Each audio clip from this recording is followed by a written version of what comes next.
Hi friends, welcome back to my YouTube channel. ಎಲ್ಲರೂ ಹೇಗಿದ್ದೀರಾ? ಎಲ್ಲ ಚೆನ್ನಾಗಿದ್ದೀರಾ ಅಂತ ತಿಳ್ಕೊಂಡು ಇವತ್ತಿನ ವ್ಲಾಗ್ನ ಶುರು ಮಾಡ್ತಾಯಿದ್ದೀನಿ. ನಾನಿವತ್ತು ಬೆಳಗ್ಗೆ 5:30ಇಂದನೇ ವ್ಲಾಗ್ನ ಶುರು ಮಾಡ್ತಾಯಿದ್ದೀನಿ. ನಾವಿವತ್ತು ಬೆಳಗ್ಗಿನ ಜಾವ 3 ಗಂಟೆಗೆ ಎಲ್ಲರೂ ಎದ್ದು ನಮ್ಮಮ್ಮ ಗೀಸರ್ ಆನ್ ಮಾಡಿದರು. ಅವರು ಮೊದಲು ಸ್ನಾನ ಎಲ್ಲ ಮಾಡಿಕೊಂಡು ರೆಡಿ ಆದರು. ಆಮೇಲೆ ಎಲ್ಲರೂ ಸ್ನಾನ ಮಾಡಿಕೊಂಡು ರೆಡಿಯಾಗಿ ಇವಾಗ ಬಸ್ಸಿಗೆ ಹೋಗೋದು ಅಂತ ಹೇಳ್ಬಿಟ್ಟು ಹೊರಟ್ವಿ. ಫಸ್ಟ್ ಟೈಮು ನಾವು ಗೌರ್ಮೆಂಟ್ ಬಸ್ಸಲ್ಲಿ ಹೋಗ್ತಾ ಇರೋದು. ಇವತ್ತಿನ ಎಕ್ಸ್ಪೀರಿಯೆನ್ಸ್ ಹೆಂಗಿತ್ತು ಏನು ಅಂತ ಹೇಳ್ಬಿಟ್ಟು ನಿಮ್ಮ ಜೊತೆ ಶೇರ್ ಮಾಡ್ತೀನಿ. ಬೆಳಗ್ಗೆ 6 ಗಂಟೆ ಬಸ್ಸಿಗೆ ಹೋಗ್ಬೇಕು ಅಂತ ಹೇಳ್ಬಿಟ್ಟು ರೆಡಿ ಆದ್ವಿ. ಬಸ್ಸು ಎಷ್ಟೊತ್ತಿಗೆ ಬರುತ್ತೆ ಅಂತ ಹೇಳ್ಬಿಟ್ಟು ನಮಗೆ ಸರಿಯಾಗಿ ಗೊತ್ತಿರಲಿಲ್ಲ. ನಾವು 5:45ಗೆಲ್ಲ ಬಸ್ ಸ್ಟ್ಯಾಂಡ್ ಹತ್ರ ಇದ್ವಿ. ಅಲ್ಲಿಂದ 6:15ಗೆಲ್ಲ ಬಸ್ ಬಂತು. 6 ಗೇಟ್ ಹತ್ರ ಇಳ್ಕೊಂಡು ನಾವಲ್ಲಿ ಸಬರ್ ಬಸ್ ಸ್ಟ್ಯಾಂಡ್ಗೆ ನಡ್ಕೊಂಡು ಹೋದ್ವಿ. ತುಂಬಾ ಚಳಿ ಇತ್ತು. ಎಲ್ಲರೂ ಸ್ವೆಟರ್ ಎಲ್ಲ ಹಾಕ್ಕೊಂಡು ಹೋಗಿದ್ವಿ. ನಾವು ಹೋಗೋ ಅಷ್ಟರಲ್ಲಿ ಬಸ್ ಬಂದಿತ್ತು. ಸೀಟೆಲ್ಲ ಫುಲ್ಲಾಗಿತ್ತು. ಇನ್ನೊಂದು ಬಸ್ ಬರಲಿ ಅಂತ ಕಾಯ್ಕೊಂಡ್ವಿ. ಅಷ್ಟರಲ್ಲಿ ನನ್ನ ಮಗಳಿಗೆ ಹೊಟ್ಟೆ ಸಿತ್ತೆ ಅಂತ ಹೇಳಿದ್ಲು. ಅದಕ್ಕೆ ತಿಂಡಿ ತಿನ್ಕೊಬಿಡೋದು ಅಂತ ಹೇಳ್ಬಿಟ್ಟು ಅಲ್ಲೇ ಪಕ್ಕದಲ್ಲೇ ಹೋಟೆಲ್ ಇತ್ತು, ಅಲ್ಲೇ ತಿಂಡಿ ತಿನ್ಕೊಳ್ಳೋದ ಅಂತ ಹೇಳ್ಬಿಟ್ಟು ಬಂದ್ವಿ. ಅಲ್ಲಿ ಬೇರೆ ಏನು ತಿಂಡಿ ಇರಲಿಲ್ಲ. ದೋಸೆ ಇಡ್ಲಿ ಇತ್ತು, ಅದನ್ನೇ ತಿನ್ಕೊಂಡು ಬಂದ್ವಿ. ತಿಂಡಿ ತಿನ್ಕೊಂಡು ಹೊರಟ್ವಿ. ನಾವು 8 ಗಂಟೆ ಆಗಿತ್ತು ಅನಿಸುತ್ತೆ. ಒಂದು 2-3 ಬಸ್ ಬಂದಿತ್ತು. ಅದೆಲ್ಲ ಫುಲ್ಲಾಗಿ ಸೀಟೇ ಸಿಕ್ಕಿರಲಿಲ್ಲ. ಆಮೇಲೆ ನಾವು ಬಸ್ ಹತ್ಕೊಂಡು ಹೋದ್ವಿ. ಹೋಗ್ತಾ ದಾರಿಲಿ ಹಂಗೆ ನಿದ್ದೆ ಮಾಡಿಕೊಂಡು ಹೋದ್ವಿ. ನನಗೆ ವಾಮಿಟಿಂಗ್ ಶುರುವಾಗುತ್ತೆ ಅಂತ ಹೇಳ್ಬಿಟ್ಟು ಫುಲ್ಲು ನಿದ್ದೆ ಮಾಡಿದೆ. ಮತ್ತು ಅಲ್ಲಿ ಕೊಳ್ಳೇಗಾಲ ಆದಮೇಲೆ ಫುಲ್ಲು ಟ್ರಾಫಿಕ್ ಆಗಿತ್ತು. 1-2 ಗಂಟೆ ಟೈಮೇ ಆಗಿತ್ತು ಅನಿಸುತ್ತೆ ನಾವು ಅಲ್ಲಿ ಬಿಡೋದು. ಅದಕ್ಕೆ ನಾವು ಬೆಟ್ಟಕ್ಕೆ ಹೋಗೋ ಅಷ್ಟರಲ್ಲಿ ಮಧ್ಯಾಹ್ನ 2 ಗಂಟೆ ಕರೆಕ್ಟಾಗಿ ಹೋಗಿ ಅಲ್ಲಿ ಇಳಿದು ಬಸ್ಸು ಇಳಿದ ತಕ್ಷಣ ಹೋಟೆಲ್ಗೆ ಹೋದ್ವಿ. ಟೈಮ್ ಆಗಿತ್ತಲ್ಲ, ಹೊಟ್ಟೆ ಬೇರೆ ಹಸಿವಾಗಿತ್ತು. ಬೆಳಿಗ್ಗೆ ಸರಿಯಾಗಿ ತಿಂದಿರಲಿಲ್ಲ, ವಾಮಿಟ್ ಆಗುತ್ತೆ ಅಂತ ಹೇಳ್ಬಿಟ್ಟು ಅಲ್ಲೇ ಊಟ ಎಲ್ಲ ಮುಗಿಸ್ಕೊಂಡು ರೂಮಿಗೆ ಬಂದ್ವಿ. ರೂಮಲ್ಲಿ ಲಗೇಜ್ ಎಲ್ಲ ಇಟ್ಬಿಟ್ಟು ಒಂದು 10 ನಿಮಿಷ ರೆಸ್ಟ್ ಮಾಡಿಬಿಟ್ಟು ಮುಡಿ ಮಾಡಿಸ್ಬಿಡೋದು ಅಂತ ಹೇಳ್ಬಿಟ್ಟು ಬಂದ್ವಿ. ಬರೋವರೆಗೂ ಚೆನ್ನಾಗೇ ಇದ್ದ, ನಗ್ನಗ್ತಾ. ಅಲ್ಲಿ ಅಕ್ಕಪಕ್ಕ ಮಕ್ಳುಗಳು ಅಳ್ತಿರೋದು ನೋಡ್ಬಿಟ್ಟು ಇವನು ಸಿಕ್ಕಾಪಟ್ಟೆ ಜೋರಾಗಿ ಅಳ್ತಿದ್ದ. ಮೊದಲನೇ ಸರಿ ಮಾಡಿಸಿದಾಗ ಒಂದು ಸ್ವಲ್ಪನೂ ಹೊತ್ತಿರಲಿಲ್ಲ, ಸುಮ್ಮನೆ ಕೂತಿದ್ದ. ಇವಾಗಂತೂ ಸಿಕ್ಕಾಪಟ್ಟೆ ಎತ್ತ ಮಾಡಿಸ್ಕೊಳ್ಳಲ್ಲ ಅಂತ ಹೇಳ್ಬಿಟ್ಟು ಹಂಗೆ ಕೈಯೆಲ್ಲ ಬಿಡಿಸ್ಕೊಳ್ತಿದ್ದ.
ಆಯ್ತಿರು, ಆಗೈತಿರು.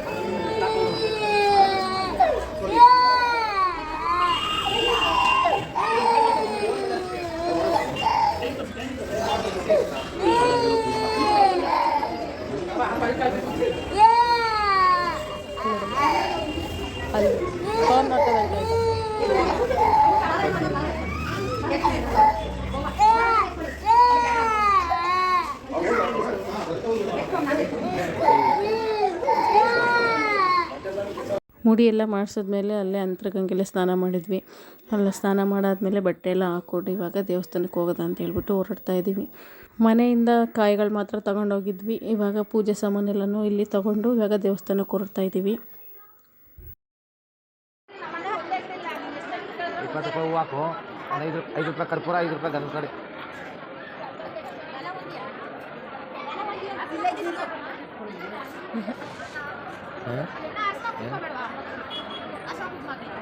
ಒಂದು 5 ರೂಪಾಯಿ ಅಷ್ಟು ಕುಂಕುಮ ಹಾಕೋಣ. ಕರ್ಪೂರ ಹಾಕಿದ್ದೇನೆ.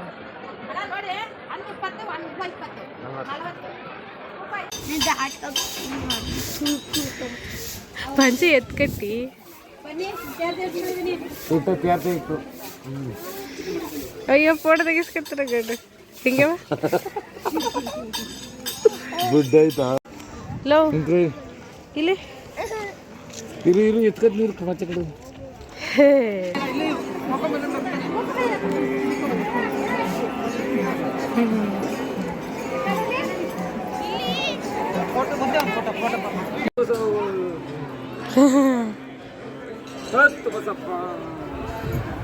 ಹತ್ತು ಬಸಪ್ಪ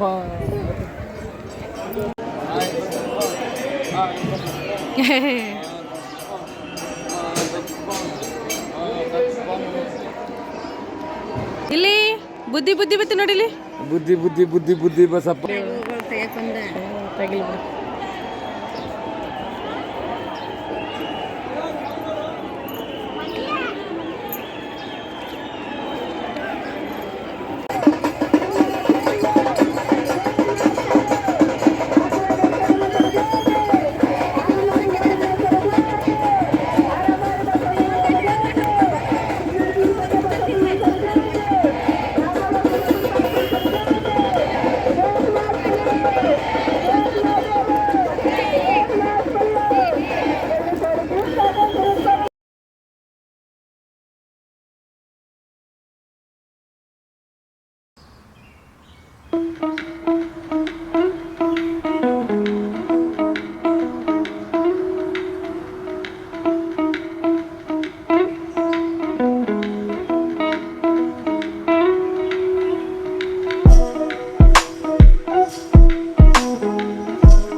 ಕಲ್ಪನೆ ಆಗುತ್ತೆ, ಒಬ್ಬರ ಮೇಲೆ ಬಂದಿರ್ತಾರೆ, ಅದೇ ನೀವು ಅಭ್ಯಾಸ ಮಾಡ್ತಾರೆ, ವೇಸ್ಟ್ ಆಗಲ್ಲ.